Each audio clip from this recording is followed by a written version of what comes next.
Hello, and welcome to another session of Empathy at the Table. I'm your host, Tony Anagor, and today we've got a provocative mind. His name is Mike Inman, and Mike is a B2B negotiator. He has well over 30 years' experience in negotiating at the highest levels. He teaches negotiation with his company, Tableforce. And we will be delving into the real side of negotiation, where rubber meets the road when it comes to sales and getting the best deal for yourself, but also making sure that you're getting the best deal for your counterpart. We're going to really unpack what it looks like to be good at sales and good at negotiation while sticking to your principles. So hold on to your seats. This is going to be a great conversation. See you on the other side. So, hi, Mike Inman. Thank you for joining us at the Empathy at the Table. It's a real pleasure to have you here, I must say.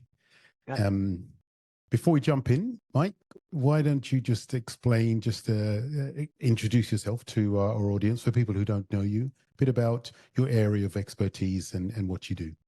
Yeah, my area of expertise is business-to-business negotiating. I spent 13 years as a professional contract negotiator, 3 years in sales, 10 years in procurement. Lots of different industries, lots of different companies, different levels, different countries, experiencing as a butt-in-seat lead negotiator for Fortune 500 companies. Got my 10,000 hours in, if you go back to the outlier comment from Gladwell. And I've been teaching negotiations the past 14 years globally. I've been on 6 continents in more than 30 countries, teaching other negotiators, business-to-business negotiators, how to negotiate better deals. Win-win, but win more kind of philosophy, making sure that you build a relationship, positive relationship, through the negotiation process. Because I can teach somebody how to beat the other side up, or how to manipulate, how to trick the other side into a bad deal pretty quickly. There's techniques that are out there. You can go Google them, and you can fool the other side into a bad deal. The problem is renewals come up, and you have a relationship with the person that starts off on a bad end. So I try to tell business people that you got to resist some of these manipulative tricks and really get to positive, constructive, grow the pie, grow the deal, grow the relationship negotiation. Fantastic. Mike, so you're obviously a seasoned pro in the area, and you and I have had several conversations, really interesting, scintillating conversations around negotiation. And I think one of the things that came out from our conversations are the different verticals that exist within the negotiation sphere. On your profile, you specifically say you are not a hostage negotiator. Why did you feel the need to highlight that? So let me say this about the topic. I believe crisis and hostage negotiators, it's the highest form of the craft. You're negotiating over a human life.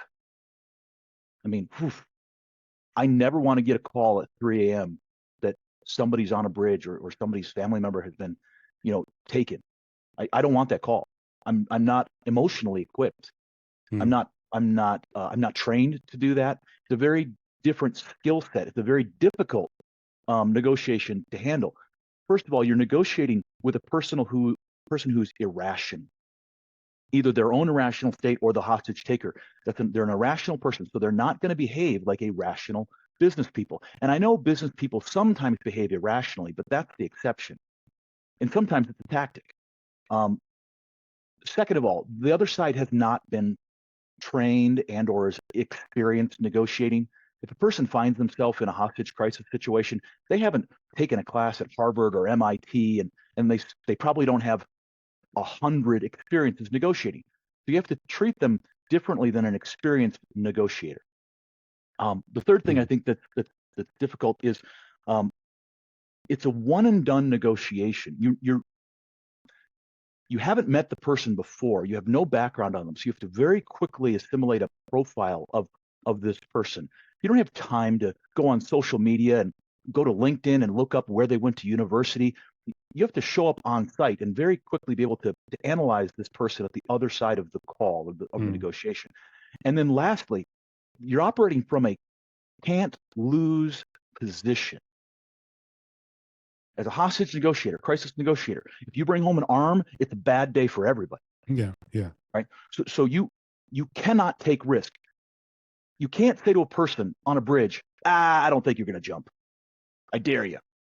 Like you could never say those words. Yeah, you can't call their bluff, right? Right. In business, you can call someone's bluff. And sometimes it's a good thing to call someone's bluff. So where I'm going is the techniques that they use are very specific for a very difficult situation. And they're different than business. So what I saw was, and actually a crisis hostage negotiator highlighted that to me about a year and a half ago. They tried to link in with me, and I always have this thing. If I haven't worked with somebody, I'll say to them, "Thank you for reaching out. How may I be of service?" Because there's a lot of bots out there and a lot of garbage, going on the internet. They responded back, and they said, I'm a crisis hostage negotiator, and I'm fascinated by business negotiations. I want to learn more. And the voice in my head said, huh? They're not the same? It's not negotiating? And when they turned the light bulb on between my ears, now I can't unsee the differences.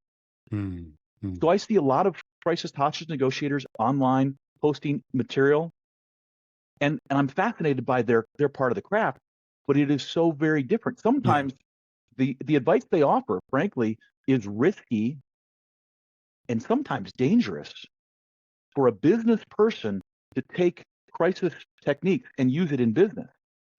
So I felt the need to differentiate so that other people start to go, huh, what do you mean it's different? What do you mean you're not something? I'm going to tell you right out, do not call me if there's somebody on the bridge. There's a ton of people, and I know them, several of them, but I don't want that responsibility. But if you want to make some money, right, then let's talk business. So what I'm hearing you say is, so you've drawn a distinction between the two, the business negotiation and crisis hostage negotiation. When you look up negotiation or when you start to kind of Google it online, what tends to come up is the sexy side of negotiation, right? The movies around negotiation and all that kind of stuff, right? And negotiation tends to get wrapped around when there's a war, you negotiate at the end of the war. At the beginning of the war, when negotiations break down, then you go to war. So there's all of this stuff. And so I guess what I'm hearing you say is you package that and you want to move away from that because that's not your wheelhouse. You specifically focus on the fundamentals of business to business negotiation. I do. And it's also different than legal negotiations. Okay. Lawyers are, what I tell everyone, business crisis, do not negotiate with a lawyer unless you're a lawyer, because they're specialists in their craft. They take continuing education. They know case law, precedent. In legal terms, it really is what's the right case law, what's the right precedent. They have persuasive arguments that they're very good at making. Lawyers are also very good at, I'll call it shopping the argument. So depending on which jurors hear the case will impact the outcome of the negotiation. Now that doesn't happen in business, and I don't think it happens in crisis either. But do not negotiate with lawyers. Will eat your lunch if you don't have a good lawyer on your team. Yeah, I think you're right there, Mike, in really being firm and clear about distinguishing these different verticals of negotiation. It's like somebody saying, I'm good at sports. Yeah, but I mean, which sport, right? Let's be more specific. So let me ask you about your experience. Again, in your profile, you said that you helped 4 employers avoid bankruptcy. Yeah. What was that like? So it's a lot of renegotiating. It's a lot of begging and pleading with your supply base to, don't you understand? Here's our situation. If we go bankrupt, you get nothing on list of creditors.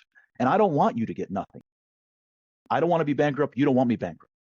So how do we renegotiate this deal so that we avoid bankruptcy and we don't drive you into bankruptcy at the same time? And a lot of times that comes from, let's take the term and we have 18 months left. Let's, instead of waiting another 18 months to find out what happens, let's add another 3 years onto this deal. And now you can take the tooling that you'd amortized over the initial deal. Now you can amortize what's remaining of the capital over a longer period of time. And then you can reduce your prices without impacting your margins so much.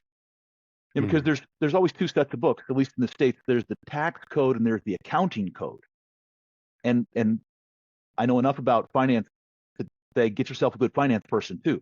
Understanding the difference between the tax code and the accounting codes can allow a supplier to move money around that can actually help the customer without hurting the supplier so much. Right. But you got to be willing to do that, and you have to have a good relationship in the beginning so the supplier will want to help you renegotiate that deal. Technically, they should want, their bat is you go out of business and they lose everything, or they lose the account. Right. So they technically want to be there, but it's that word, do you have to be there or do you get to be there? Well, they have to be there if you treat them poorly. They get to be at the table. They get to be a part of the solution if you've treated them well and you have a good working professional relationship. Yeah. So, Mike, let's get into the meat of why I wanted to talk to you. All right, on this podcast. Right? And let me compliment you, Tony, yeah. because there's a lot. I'm a lot for some people, and some people shut me down. I've been blocked by people. Right. I gave a person a compliment and I got blocked. Like, right? Huh? Yeah. You challenge me and you always interact. To me that says you're confident in your own abilities and you're confident in standing up to somebody you may not agree with all the time. Right. Maybe you'll learn, maybe I'll learn, maybe you're confident enough to teach me. So I really appreciate when there's that old saying, don't discuss politics or religion in the world. And I think we've lost the ability to talk about politics and religion because so many people won't do it at all. And I really appreciate that you have these difficult discussions. Yeah. Exactly. And I think that's what attracted me to you, because I saw so many of your, do you remember, there's the story of Marcus Aurelius, right? When he used to conquer cities, and he'd walk into a city and he'd have somebody next to him who would whisper it into his ear, "You are only a human. You're only a man. Like, don't believe this hype." I didn't know that. Okay. Yeah. And so essentially he hired a servant to be with him. So he was receiving all of this adulation from the crowds, making him thinking that he was greater than God. But he hired somebody to whisper in his ear, "You're only a human. Remember, you're only a human." And I call that, right, somebody who just calls bullshit, right? Somebody who calls you out on your stuff. And that's what I see you doing on LinkedIn a lot. I see you looking at what people post. And a lot of people just post stuff because it feels good, or they haven't really had time to test their hypothesis and really think whether they think it's true. But you call people out on this, and it doesn't make you very popular, I've noticed, with some of the comments. What's your motivation for doing this? So true, authentic motivation. If I don't understand something, if I see something that I don't get, I want to ask the question: how did you come up with that? Yeah. Where has that worked before? Yeah. I hadn't thought of it that way. Tell me where that's been successful. There's a lot of people who give career advice. Here's what you should talk to your boss about. And then I'll look at their LinkedIn profile and I'll realize they've never been a hiring manager. Well, if you haven't been a hiring manager, how do you know what it feels like to sit in the seat of the hiring manager? There's a lot right now about, I posted the other day that we shouldn't, the comment of they are too experienced. They're overqualified with the topic. And you should want all the overqualified people you can get on your team. And that makes sense intellectually. Yeah, you should want really highly qualified people on your team. Absolutely. But as a hiring manager, there is risk to an overqualified person that if your job isn't challenging enough, if you don't have a career path at your company in that slot or in the foreseeable future, that overqualified person is just taking a job for the short term until something better comes. Yeah. And you as the hiring manager, now you have to onboard them, train them, introduce them to the team. Yay, they're here. Aren't they amazing? And then 3 months later, they leave anyway. Yeah. Bad news early is good news. If a person is overqualified, I found myself as a hiring manager saying, "Hey, listen, this job is beneath you. I'm going to introduce you to some other people in my network. I'm going to keep your resume on file, but this is not a good fit for you. I'm looking out for you by doing that." But to a person who's overqualified, who's been out of work for 3 months and they got a mortgage to pay, they don't want to hear that because They're Sure. thinking, I just need a paycheck today. Don't you understand? I can do this job. Got it. You can do this job. I'm looking for a long-term career. My last job, I had 4.5 years. I had zero turnover. And when people ask me what's my proudest thing of all the things that team accomplished, I say we had zero turnover. 4 years of very difficult, almost bankruptcy. Right. People were losing their jobs. Good people were getting whacked because the company didn't have money to make payroll. And I kept it together. Mm. You're not going to be able to do that if you have all these overqualified people with. So anyway, where I'm going is I see advice sometimes and I'll ask the question, but sometimes the person hasn't thought it through from what I call the other side's sheet of paper. They're only looking at their sheet of paper Sure. and they're looking at short term. And one of the things I'll attribute a lot of my success to is I try to think about the other side sheet of paper, empathy, if you will. And I try to think for the long term, using game theory, unintended consequences, weaving that into 10 years from now, how do I make the right decision today? Did that answer your question? Yeah. And so along these lines, how do you then differentiate between, or how do you let the other person know, allow them to differentiate between Mike, who is trying to catch them out, Mike, who is genuinely trying to authentically learn something, or Mike that's just looking for a public scrap on social media? How the other person receiving one of your comments, because I've seen your comments and I think you wrote some of those comments of mine, but because I know you now as a person, I know it to be coming from a genuine place. And I love these conversations with you. But I can see some of the interactions you have online. People don't respond in that way. So how do you ensure that they receive it in the right way? So I do a horrible job at it. So I don't have a Okay. good answer for your Right. question. How do I do it? When I run across people such as yourself and some other strong, confident, that's a disingenuous. I shouldn't say everybody's strong and confident that interacts with me. Sometimes people will engage. They aren't thinking I'm asking a question in a nefarious way. Okay. They don't take it that way. There are some people who do think that I'm trying to make them look bad. Yeah. Yeah. At Yeah. least that's my perception of the situation. And this is as a educator, when I'm in the education mode, what I tell every single workshop for 14 years now, communications is not what I say, it's what you hear. Correct. So if I say something that you disagree with, I not only give you full permission, but I encourage you to stop me, challenge me, let me the opportunity to re-explain it using a different story, a different set of words, a different situation, because chances are I just didn't describe it properly. And if you have a question, probably someone else does too. Now that's me trying to educate people. So I make the mistake sometimes that other people want that same opportunity. Everyone deserves to know if you have spinach on your teeth, right? Right. Wouldn't a friend, if you had, if your shirt collar were off or zipper were undone, something, you'd want a friend to say, hey, Tony, listen, before you go out in public, straighten yourself up, right? You would consider that a kind act by a good Sure. friend, right? Sure. Sure. So when I don't understand something, I want to give somebody the opportunity to re-explain it to me. Maybe they picked the wrong word, or I'm horrible at grammar and spelling. So maybe they were tired. Now with AI, maybe they had a bot do it and they didn't check it enough. But when I see what's something I don't understand, I ask a question so that they can clarify for not only me but everybody else, and maybe they can learn to be a better communicator. So it's out of spirit of kindness often that I do it. See, a lot of people don't. Well, no one likes to be a fool, and if they've made a mistake, then it becomes I'm making them look bad. When in reality, I'm just trying to make us both look good.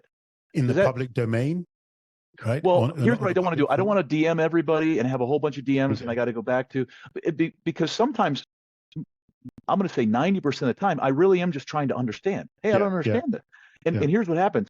It'll be 2 or 3 interactions before they realize they made a mistake, or I finally get it.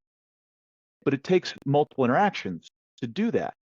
But it starts with a genuine, hey, I'm interested in this. Hey, I'm interested in understanding more. Hey, can you explain this differently? I don't get it.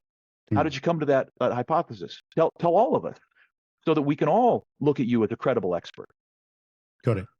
So you and I had this recently, a conversation together online around this idea of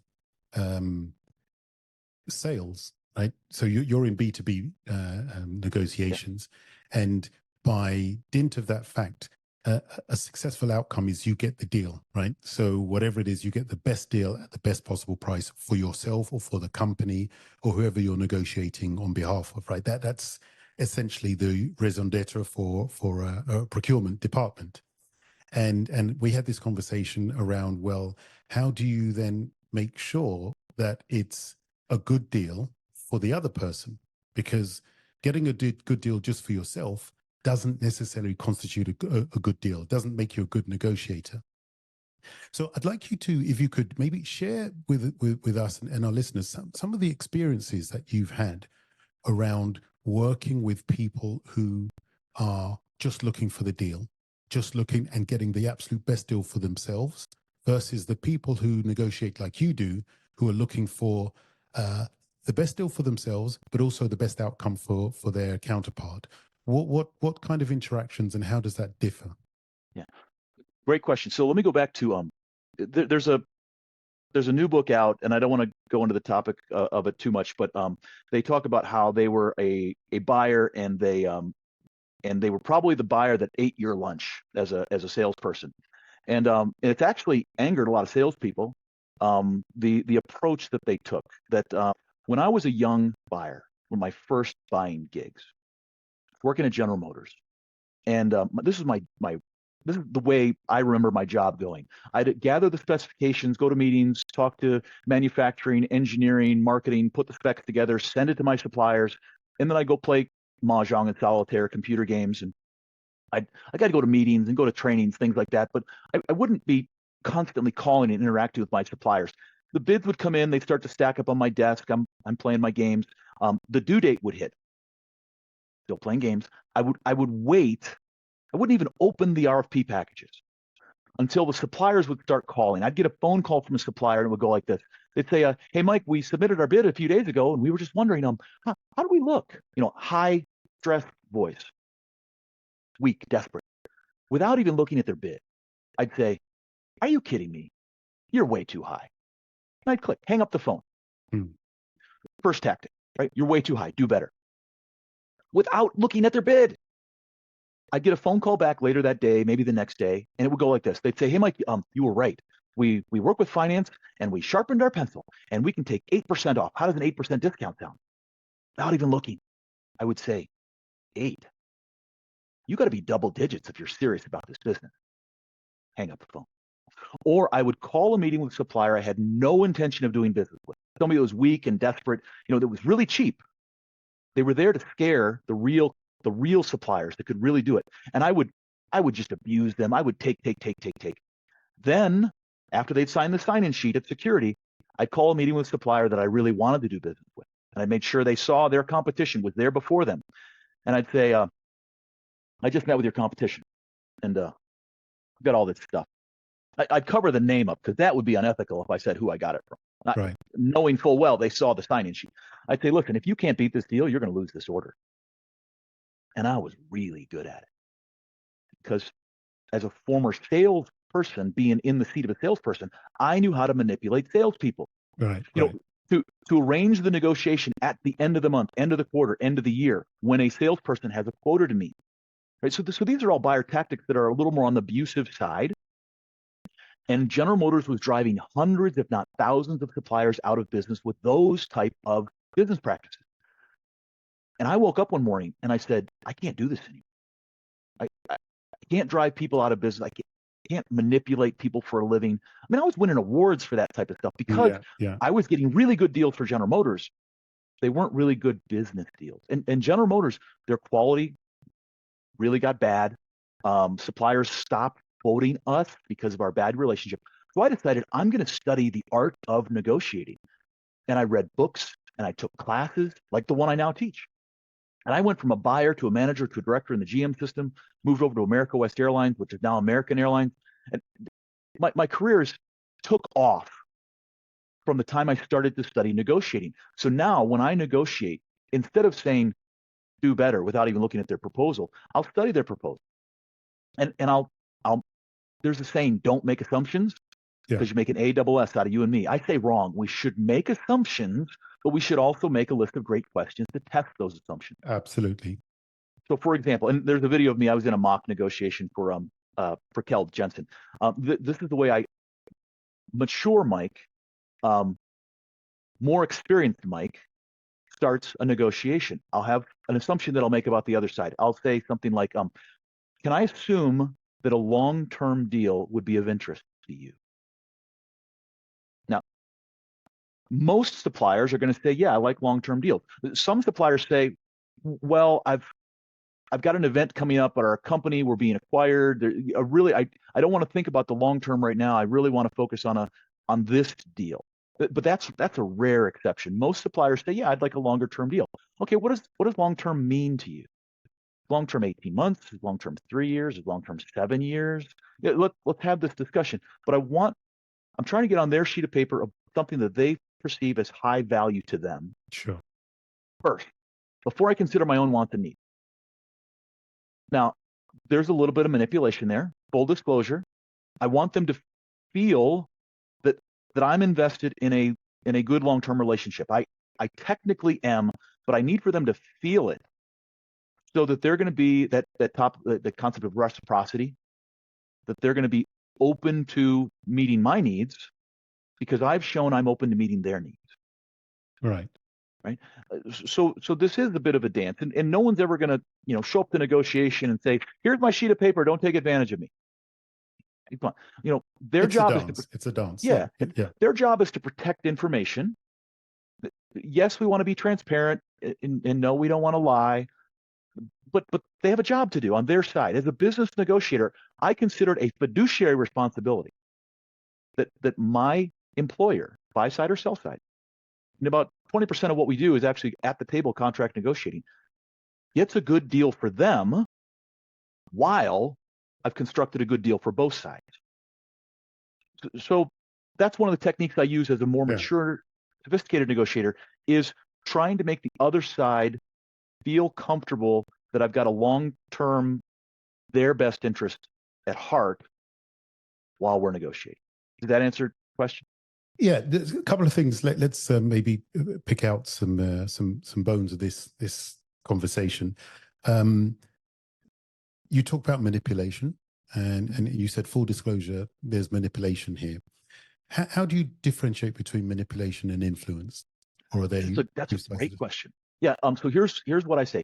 If you are manipulating, if you are doing something, if you're using a tactic, in order to hurt the other side, it is manipulation. Okay. And I stay as far away as I can from that. If you are doing something to create value, we'll talk about splitting up the value later. If you're using a technique to create value, then it's more influence. Okay. And I want to do more of the influencing and less of the manipulating. Cool. So your style has evolved over the years, right? From the old school, which I can't stand, and unfortunately it still exists, that old school style of real manipulation, lying, using all these tricks and tactics, which I totally kind of disagree with. But I had a guest on the podcast who said, even good people do bad things if they're in a bad culture, right? If you have a bad culture, you put good people in there, they can do some pretty bad things. Hey, crisis negotiators. Yeah. Let's be brutally honest about it. Their job is to get. Let's talk about a hostage negotiation. Mm-hmm. Okay. Their job is to get that person released, alive, healthy. Yeah. Right. Now, do they really care about the person who took them hostage? They might go to jail for 20 years, 30 years, the rest of their life. I had one business negotiator describe it in brutal terms. He said, part of your job is to talk that person in front of the window where we can put a red dot on your head. Mm. Now that's a true statement. At least if you watch TV, and I'm assuming Even on the news, sometimes a hostage taker gets taken out by the SWAT team. So part of a hostage negotiator's job is to manipulate the hostage taker into a position where the SWAT team has tactical advantage. Mm. Now, Yeah, so I want to pull you up on this. One of my really good friends, Salva Badillo, and yeah, hopefully you know the guy. He's quite prevalent on LinkedIn. He is a hostage negotiator, and actually he tells me that you're right. A lot of these tactics that are publicized around hostage negotiation. He said in a real negotiation, this stuff wouldn't really work. It works on TV and all those shows, but in real life, it doesn't work. But his idea, his tactics, or his approach is, I want everyone to walk away from this unharmed. So of he'll course. walk into a negotiation rather like you said. The way you start your negotiation is, I think you said, can I assume that a long-term deal for you is good? He walks into a negotiation and he'll say, when you woke up this morning, did you plan on dying? No. Well, that's good because I don't plan on anyone killing you. So we've actually got the same thing in common, right? So we're heading Right. towards you didn't plan on dying, and I'm really here to stop anything happening to you. So with that as that situation is something we have in common, how do we work towards that? And so that's his approach. And actually, he also said to me, he has witnessed more lying, cheating, and backstabbing in the boardroom than he has in the world of hostage negotiation. What do you say to that? I would agree with him that it's probably the case, especially if that's the type of negotiator he is, where I don't I'm here to negotiate for all the lives. I want you all making it out, not Yeah, just the good people, but all of you. We're going to right, come out. right, right. So I think that's a good, healthy approach. Um, what's a lie? Uh, if I say I'm in no hurry to get this deal done, what does hurry mean? Is, Mm, is hurry like, is it a day, a week, a month, a quarter? How long do I really have before the time pressure builds up? Now buyers never want to show that we're desperate, that we're in a hurry to do a deal.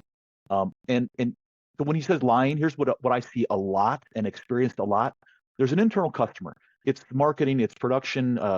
Somebody's buying something internal at the company, and they're late on getting their specs together, and they give it to purchasing, 2 weeks before Christmas, and they say, "Here, my specs are together. Go find a supplier that can do this." And the person goes, "Really? You got to be kidding me! It's Christmas time. I don't want to make this suppliers." And the internal customer goes, "Yeah, but I got to start January 1st. Don't you understand? I just got my budget." And the buyer goes, "All right, I'll see what I can do." And they go to the suppliers and they send this about, "Hey, I got some bad news. Good news, bad news. Bad news is, I need this before Christmas. The good news is you might win." Um, so then the suppliers all, submit. Now the buyer doesn't want to let them know that they have to award business immediately. A good seller will kind of figure out, wait a minute, if you sent this out before Christmas, you must have an early start date. But that's a seller getting on the buyer's sheet of paper. right. So the buyer's got all the bids, and they've got one they really like. So they'll call up the supplier and they'll be like, "Hey, listen, I'm not saying yes to your deal. There's some things I like about it, but there's some things that we need to negotiate." Internally, the internal customer is going, "Have you placed that purchase order yet?" And the buyer's going, "No, give me some time." And they go back to the supplier and they're like, "So, how do you feel about changing payment terms? How do you feel about changing the quality specification? How do you feel about moving some milestones around? Let's have a discussion about it." Mm, But I'm in no hurry. Internally, they're going, right. "Stop pestering me." So there's this. Is that a lie to present yourself to the supplier as not in a hurry when internally your internal customers are trying to get you to hurry? Yeah, yeah. What's a lie?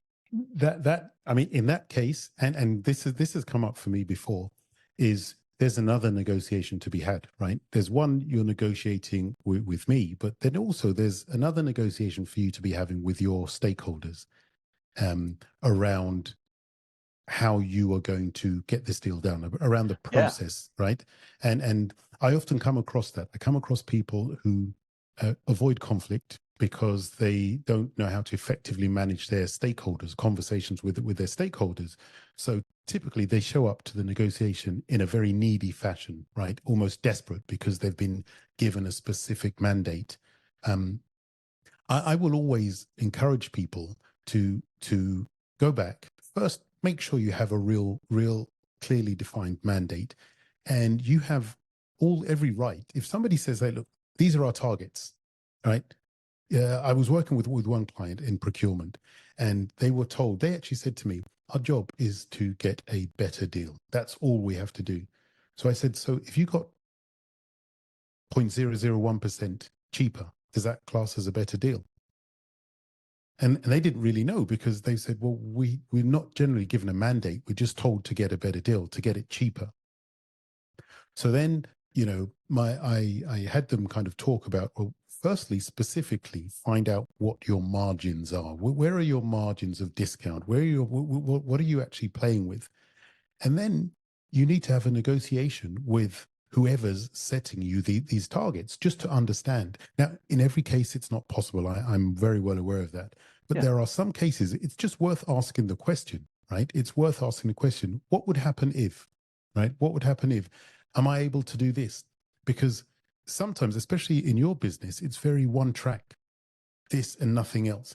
And as you and I have talked about, sometimes doing that, you miss out on better deals. You miss out on stuff that could be sweeten the deal even more, because you've been given such a narrow range for movement within a Yeah. deal.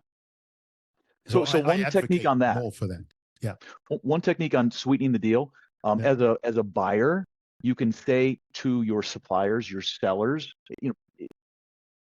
toward the end of the deal, right at signing sometime, you can say, "What would you do if you were me to make this a better deal?"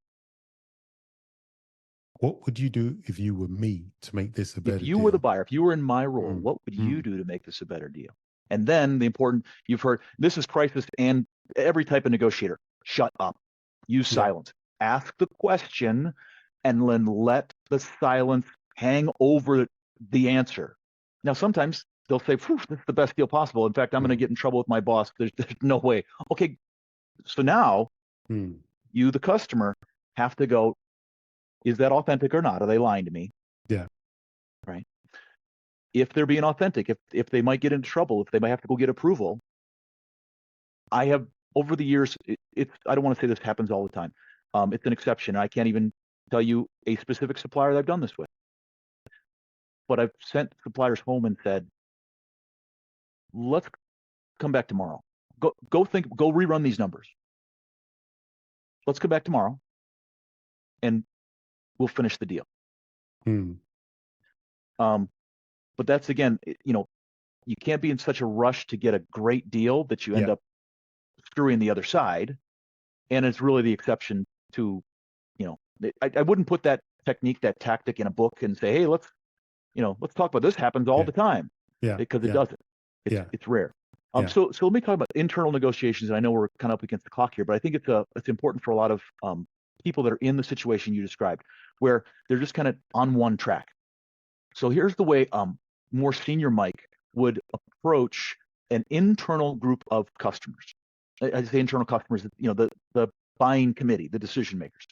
I'd say, "Hey, did you get all the budget that you submitted for?"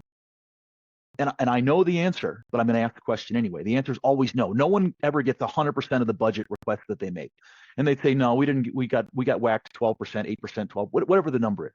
And Mm, I'd say, "Well, that sucks." I'd say, "Well, I'll tell you what. If I could find you some money somewhere in the supply chain to fund some of these projects that cut, would you appreciate that?" And they'd go, "Yeah, how are you going to do that?" And I'd say, "I'll tell you what, here's what we're going to do. We'll renegotiate deals, or when we're negotiating with a new project, um, let me take lead. Let me be the lead negotiator. You're going to play a huge role in this. And here's what the role is going to be. Well, let me tell you what it's not going to be. Do not tell the supplier, I love you. You've got the business. Now go negotiate with purchasing because I have no leverage. I cannot help you in that situation. So what I need for you to do is be the good cop. And I need for you to go, hey, listen, I'm really pulling for you. But man, that Mike, he's tough. And, he's trying to introduce all this competition. And there's only so much I can do for you. So I need for you to negotiate a really good deal with Mike so that we can eventually have this long-term relationship. I'll be the bad cop in that situation. I've got bad news. I need for you to do better. We need to renegotiate this deal, whatever it may be. And then I say, if that relationship, internal, you the good cop, I'm the bad cop, we negotiate this together. And bad cop doesn't necessarily mean I'm an a-hole. It just means I'm delivering the tough news that this proposal isn't good enough. We need to renegotiate things in it. When we find some value, and it's, I try to avoid saying price. It's total cost of ownership. When we find some financial objective value, I will go to finance and I will say, hey, you know what? Sally really helped in this negotiation. I know she didn't get all of her budget. Can we take 200,000 of this 400,000 and fund some projects that didn't get funded? And they'd go, you do that for me? I go, yeah, my job isn't to spend the money in procurement. My job is to create the value. Finance and the internal customers, they decide how to spend the money. So, I want to stay in my sandbox. I can offer suggestions, but I got to produce the value first and then let someone else decide how to spend it. Yeah. But again, that's more senior Mike toward the end of the career. So Mike, we are coming to the end of our phenomenal conversation, and I only wish I could have done a 3-hour podcast with you because I find our conversations really scintillating. I don't always agree with everything that you say, which is, that's what always makes for great conversation. I think where the rubber meets the road, where we cross over, is we definitely both believe in creating value before actually capturing value in a deal. And in order to do that, it does require you showing empathy. It does require you being able to demonstrate that you genuinely care about getting a good deal for the other person. And emotional intelligence, for me, and empathy, this is all wrapped up in the approach that when you say the mature Mike, as opposed to the other Mike that used to just go in and smash the deal and use all the trick tactics you could use. Just to finish off, would you like to share with our listeners what the new Mike's doing right now, how they can find you, and how they can help you in your endeavors to continue to add value? Yeah, well, if my passion for helping people and negotiating hasn't come across, shame on me. I teach negotiations. I like to do in-person sessions around the globe. I jump on planes and go places and learn about new cultures. And it's better for me to immerse myself. I learn more, and I think I'm a better teacher. It's a better environment. But we do offer Zoom sessions as well as video sessions. And we're so passionate. Table Force is so passionate about negotiations. We own the domain negotiationtraining.com. So you can find us at negotiationtraining.com, find out more about us. You can reach out to me at mike@tableforce.com, link in with me. By all means, I'd like to connect with people there and let's just have a discussion how we can help each other. Mike Inman, thanks for joining us at the table. It's been a pleasure. Tony, my pleasure as well. As we conclude today's frank and insightful episode with Mike Inman, we've journeyed through the nuanced world of sales and negotiations. Mike's openness in sharing his rich knowledge and experience has shed light on how curiosity, while invaluable, can sometimes be challenging in professional interactions. His perspectives remind us of the delicate balance required in effective communication and negotiation. For those keen to delve deeper into Mike's expertise, you can find his LinkedIn profile in our show notes. Additionally, explore his wealth of resources and experience at his website, negotiationtraining.com. If today's conversation with Mike has sparked your interest or provided valuable insights, please show your support by liking and following our podcast. Your engagement helps us continue bringing more conversations with thought leaders just like Mike. Thank you, and see you on our next podcast.